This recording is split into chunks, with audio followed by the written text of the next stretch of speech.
I didn't mean to interrupt his answer. I'm sorry. Senator Graham. Thank you, Mr. Wray. I think you've been an outstanding FBI director, and your words today will matter. America's listening about what is going on in this hearing, and you're going to be speaking pretty soon, I think, as the top cop in the land. Are you familiar with a article from Politico, January the 11th, 2017, titled "Ukrainian Efforts to Sabotage Trump Backfire"?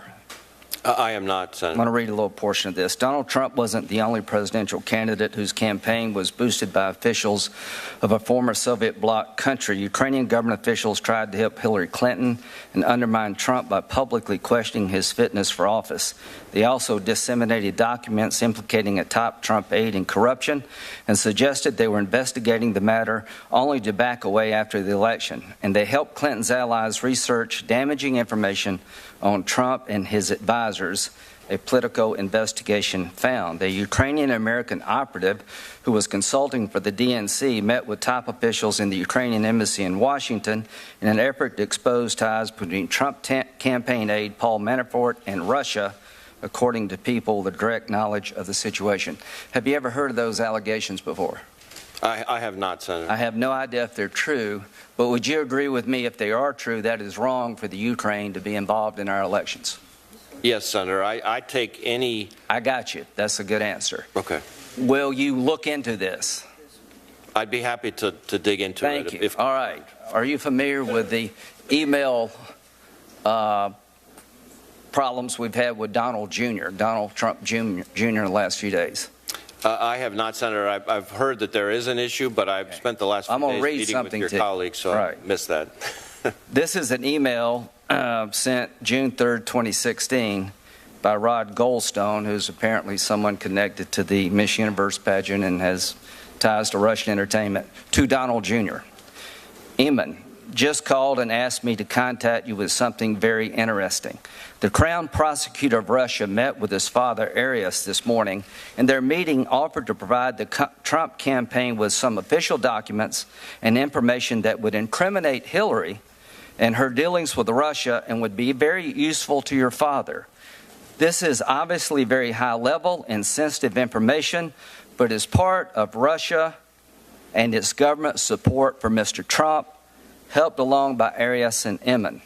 What do you think is the best way to handle this information, and would you be able to speak to Eamon about it directly?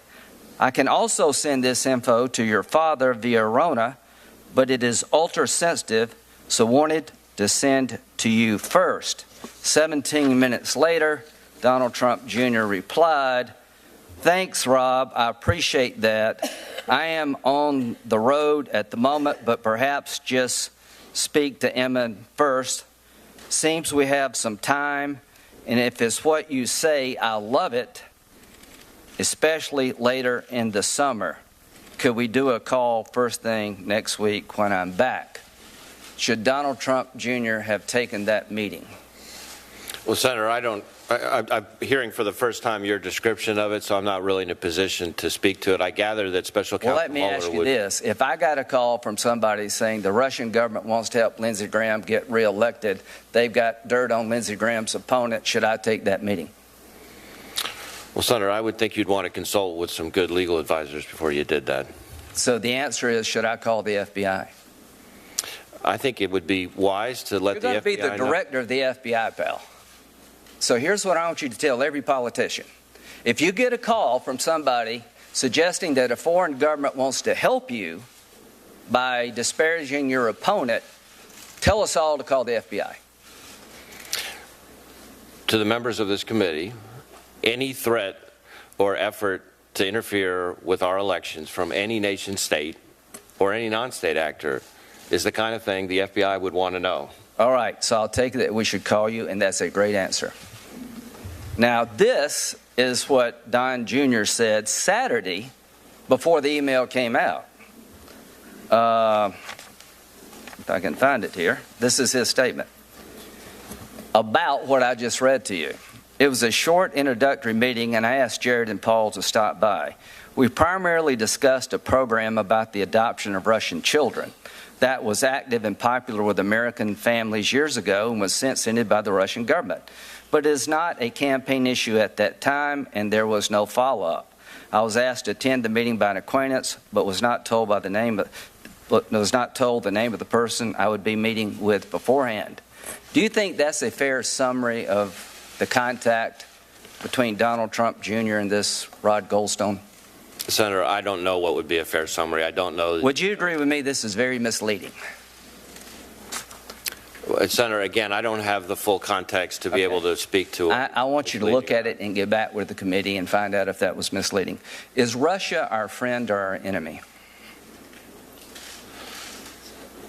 Senator, I think Russia is a foreign nation that we have to deal with very warily. You think they're an adversary of the United States? In some situations, yes. Do you think in the situation of trying to compromise our election, that's an adversarial move on their part? Yes.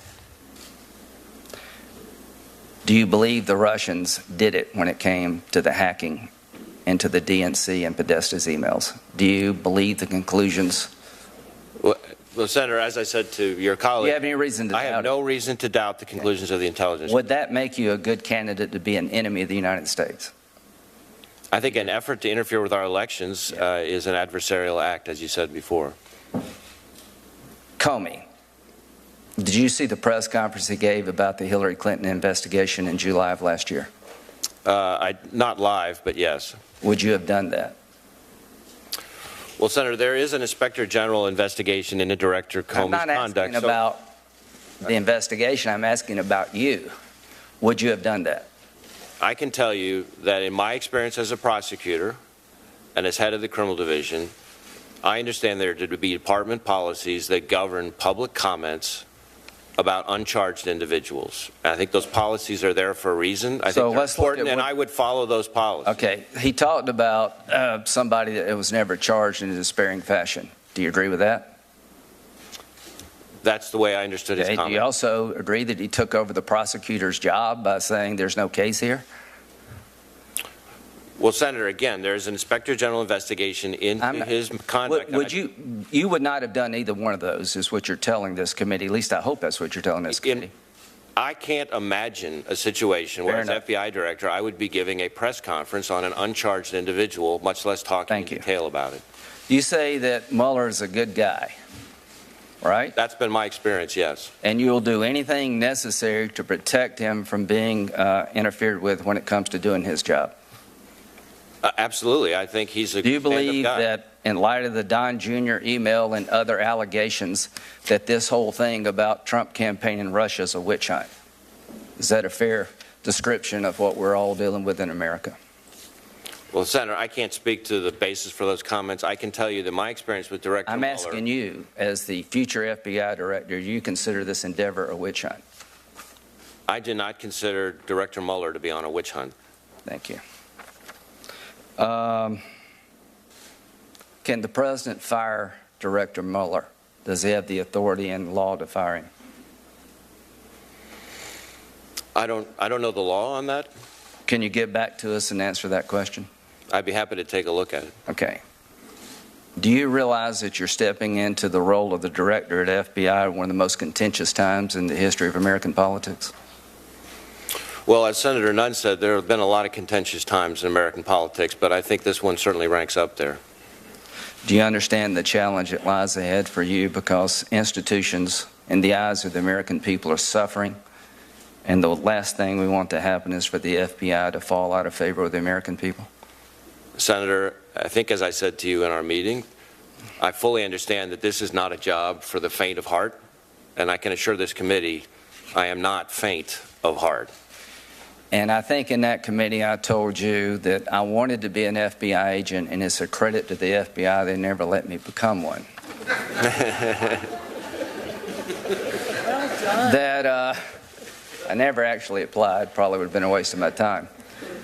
But I told you that I admire the men and women of the FBI because they're unsung heroes who work morning, noon, and night against terrorism, child pornography, you name it, they're out there doing it. And you're their voice. This is a big honor. Do you agree with that? Yes, Senator. In fact, the reason I'm doing this is for those people during the time when my name was first released to the media, but before I was asked to take on the position. I got calls from all these agents that I used to work with, prosecutors that I used to work with for and against from different administrations, and the outpouring of support and encouragement that I got was both humbling and gratifying, and I want to do this for those people and for the victims past and hopefully to prevent victims in the future. From my point of view, you're the right guy at the right time. Good luck. Senator Durbin. Thanks, Mr. Chairman. Thank you very much.